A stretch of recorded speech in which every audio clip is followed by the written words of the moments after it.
नमस्कार विद्यार्थी मित्रांनो, मी प्राध्यापक मिलिंद गायकवाड. यश अकॅडमीमध्ये आपलं मनपूर्वक स्वागत. विद्यार्थी मित्रांनो, नुकताच फिजिक्स या विषयाची उत्तरपत्रिका देऊन आपण वर्गातून बाहेर पडलेला आहात. त्यामुळं बाहेर पडल्यानंतर अनेक विद्यार्थी तुमचे जे मित्र असणारे आहेत ते तुम्हाला तिथं भेटतील, तुमच्याबरोबर चर्चा करतील की या प्रश्नाचं उत्तर हे लिहिलेलं आहे, या प्रश्नाचं उत्तर असं झालंय, हे बरोबर आहे, हे चूक आहे, असं लिहायला नको होतं, असं लिहिलं गेलं पाहिजे, तुझं काय झालं, तुला किती मार्क्स पडू शकतील, मला किती पडतील. आणि हे जे तुलनात्मक चर्चा सुरू असणारी आहे ती चर्चा अजिबात करायची नाही. कारण जर तुम्हाला तिथं असं वाटलं की अरे याचं उत्तर यानं हे लिहिलंय ते बरोबर आहे परंतु मी लिहिलंय ते चुकलंय, तर तुमच्यामध्ये नैराश्य येऊ शकतं आणि त्याचा फटका पुढच्या पेपरसाठी बसू शकतो. विद्यार्थ्यांना एक माझं सांगणं आहे की अशा प्रकारची कोणतीही चर्चा आपण करू नका. कारण एकदा का उत्तरपत्रिका तुम्ही त्या सुपरवायझरच्या हातामध्ये दिली, तुम्ही त्यावर कितीही चर्चा केली तर त्याचा काहीही उपयोग होणार नाही. कारण जे लिहिलं ते फायनल ते गेलं, त्यानंतर त्यामध्ये तुम्हाला काहीही करता येत नाही. आणि हे माहीत असताना देखील उगीच चर्चा करून पुढच्या पेपरवर परिणाम करून घेण्याची काहीही गरज नाही. त्यामुळं सरळ कोणत्याही प्रकारची चर्चा न करता घर गाठा. घरी गेल्यानंतर मस्तपैकी फ्रेश व्हा, जेवण करा, अर्धा तास विश्रांती घ्या आणि अर्धा तास विश्रांती झाल्यानंतर उठायचं लगेच. आणि उठल्यानंतर काय करायचं तर पुढचा जो पेपर असणारा आहे तो आपला आहे केमिस्ट्रीचा. या पेपरच्या तयारीला लागा, त्याचं नियोजन करा. कारण तुम्हाला फक्त एकच दिवस संधी आहे की ज्यामध्ये 16 चॅप्टरचा अभ्यास करायचा आहे, त्याचं रिव्हिजन करायचं आहे. त्यामुळे सर्वप्रथम तुम्ही एक टेबल तयार करा की ज्यामध्ये इझी, मीडियम आणि डिफिकल्ट असे 3 कॉलम असणार आहेत. आणि जे काही 16 चॅप्टर्सचा अभ्यास तुम्ही केलेला असणार आहे त्यामध्ये इझी चॅप्टर्स कोणते आहेत चक्क त्यांची नावं लिहून काढा, मीडियम कोणते असणारे आहेत त्यांची नावं लिहून काढा, आणि जे डिफिकल्ट तुम्हाला वाटणारे आहेत, वारंवार अभ्यास करूनही ते लक्षात राहत नाहीत, ते डिफिकल्टच्या रकान्यामध्ये लिहून काढा. चक्क लिहून काढा, लक्षात घ्या. आणि मग त्या दिवशी ज्या दिवशी फिजिक्स पेपर संपलेला आहे त्याच दिवशी तुम्ही काय करायचं आहे तर सर्वप्रथम या 16 चॅप्टरचं वर्गीकरण करायचं आहे. आणि वर्गीकरण केल्यानंतर डिफिकल्ट चॅप्टरकडे लगेच जाऊ नका. कारण बऱ्याच वेळा असं विद्यार्थ्यांना वाटतं की जे अवघड वाटत आहेत चॅप्टर्स बरं का, मी ते आता केले तर मग मला पुढं सोपं पडेल. तर मित्रांनो, असं करू नका. त्याचं कारण आहे कारण तुम्ही डिफिकल्ट चॅप्टरकडे गेला की जे तुम्हाला वारंवार अभ्यास करूनही त्यातला भाग लक्षात राहत नाही, तिथंही तसंच होऊ शकेल.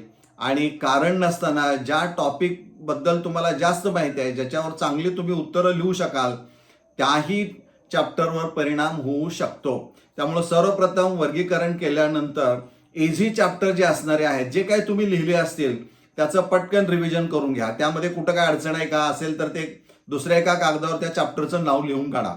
त्या चॅप्टरच्या नावाबरोबर खाली त्यातले टॉपिक आपण म्हणूया त्यातला कोणता पार्ट अवघड आहे ते पण लिहून काढा. आणि हे सगळं झाल्यानंतर पुन्हा मीडियम झालं की मग डिफिकल्ट करा. या पद्धतीनं जा, लक्षात घ्या. आणि मग हे ज्यावेळी तुमचं 16 चॅप्टरचं या पद्धतीनं त्या दिवशी रिव्हिजन होईल, त्यानंतर पुन्हा त्याची रचना कदाचित बदलेल. म्हणजे जे काय मीडियम असणार आहे ते इझीकडे येतील, काही डिफिकल्ट असणार आहे ते मीडियमकडे येतील. या पद्धतीनं ते रिअरेंज तुम्हाला पुन्हा करावे लागतील. आणि ते पुन्हा त्यांचं वर्गीकरण या पद्धतीनं केल्यानंतर पुन्हा तुम्हाला त्याचं 16 चॅप्टरचं वेगळ्या पद्धतीनं रिव्हिजन करावं लागेल. म्हणजे डिफिकल्ट चॅप्टरचा अभ्यास झाल्यानंतर पुन्हा त्यांचं वर्गीकरण करून तुम्ही टेबल तयार करा आणि त्याप्रमाणे अभ्यासाला सुरुवात करा. आता इथं होणार आहे काय तर ज्यावेळी तुम्ही डिफिकल्ट चॅप्टरचा अभ्यास कराल त्यावेळेस बऱ्याचशा गोष्टी तुम्हाला अडचणीच्या वाटतील. ज्या क्षणाला तुम्हाला अडचणीच्या वाटतील त्यावेळेस सर्वप्रथम तुम्ही काय करायचं आहे तर पुस्तकाची मदत घ्यायची आहे. समजा पुस्तकामधून तो कन्सेप्ट क्लिअर होत नसेल तर जो तुमचा मित्र असणार आहे की तुमच्यापेक्षा बऱ्यापैकी त्याची गुणवत्ता आहे किंवा ज्याचं अंडरस्टँडिंग त्या विषयातलं खूप चांगलं आहे, अशा विद्यार्थ्याशी संपर्क साधा, त्याच्याशी फोनवरून बोला किंवा त्या विषयाचे जे तुम्हाला आवडीचे टीचर्स असणार आहेत की ज्यांच्याकडून हा पार्ट क्लिअर होऊ शकेल त्यांना तुम्ही कॉन्टॅक्ट करा. आणि त्यांनाही कॉन्टॅक्ट करून तुम्हाला आणखीन असं वाटत असेल की नाही अरे हा कन्सेप्ट माझा काही क्लिअर होत नाही, मला खूप अडचणीचं वाटतंय, अवघड वाटतंय, हे लक्षात राहील का नाही सांगता येत नाही, आणि मग अशा वेळी माझ्याशी थेट संपर्क करा. मी तुम्हाला तिथं मोबाईल नंबर देईन, त्यावर तुम्ही माझ्याशी बोलू शकता. बोलत असताना एकच काळजी घ्यायची आहे की हे करत असताना जो चॅप्टर तुम्हाला अवघड वाटतोय ते पुस्तकामधून ओपन करा. कुठल्या पानावरचं आहे ते मला फक्त सांगा. त्यावेळी माझ्याकडेही ते पुस्तक असणार आहे. म्हणजे मी सांगत असताना त्या गोष्टी तुम्हाला त्या समोर दिसतील, त्यामध्ये काय अडचणी असतील त्या तुमच्या शंकांचं निरसन करण्याचं काम मी 100% करेन, हे आपण लक्षात घ्या. त्यामुळं जिथं जिथं अडचण वाटेल तिथं अगोदर मी सांगितल्याप्रमाणे त्या लोकांशी संपर्क करा, आणि होत नसेल तर थेट माझ्याशी तुम्ही फोनवरून चक्क संपर्क साधा. पण करत असताना फोन तुमच्या समोर तो चॅप्टर, तो कंटेंट असणं आवश्यक असणारा आहे. म्हणजे मी सांगताना ते कन्सेप्ट तुमचे काय होतील, अधिक क्लिअर होऊ शकतील. म्हणजे या पद्धतीनं जर आपण गेला तर माझी खात्री आहे की तुम्हाला कुठंही अडचण येणार नाही. मी आपणाला सांगितल्याप्रमाणे यापूर्वी जो एक व्हिडिओ काढलेला आहे त्यामध्ये तुम्हाला एक डिस्क्रिप्शन लिंकमध्ये क्वेश्चन पेपर दिलेला आहे, नमुना प्रश्नपत्रिका, सॅम्पल क्वेश्चन पेपर. त्याचा अभ्यास तुम्ही करा. आणि आणखीन या व्हिडिओमध्ये देखील तुम्हाला डिस्क्रिप्शन लिंकमध्ये त्याही प्रश्नपत्रिकेची लिंक देईन, आणि त्याचबरोबर नवीन आणखीन एक क्वेश्चन पेपरची लिंक देईन. म्हणजे डिस्क्रिप्शन बॉक्समध्ये तुम्हाला 2 लिंक दिसतील. त्या प्रश्नपत्रिका मागवून घ्या. तुम्हाला त्या बघा. मिळाल्यानंतर त्यामध्ये जर काही अडचणी येत असतील तर तुम्ही पुन्हा संपर्क साधू शकता. अगदी एनी टाईम तुमचं स्वागत असणार आहे, कारण तुमच्या शंका ज्या असणाऱ्या आहेत त्याचं निरसन करण्यासाठीच तो दिवस आपण म्हणूया. तुमचा पेपर आहे 18 तारखेला, म्हणजे 17 तारखेपर्यंत म्हणा किंवा पेपरला जाईपर्यंत जरी तुम्ही प्रश्न विचारले तर निश्चित मी तुम्हाला त्या वेळेस जी तुमची अडचण असणार आहे, जी शंका असणार आहे त्याचं 100% निरसन करून दिलं जाईल, ही मात्र खात्री बाळगा. परंतु मित्रांनो, एक दिवस आहे, वेळेचं पक्क नियोजन ज्याप्रमाणे मी तुम्हाला सांगितलं याप्रमाणे ते पक्क नियोजन करा, ऑन पेपर करा. उगीच मला येतंय म्हणून नव्हे, येत असलं तरी सुद्धा ते कागदावर घ्या आणि या गोष्टींचा सराव करा.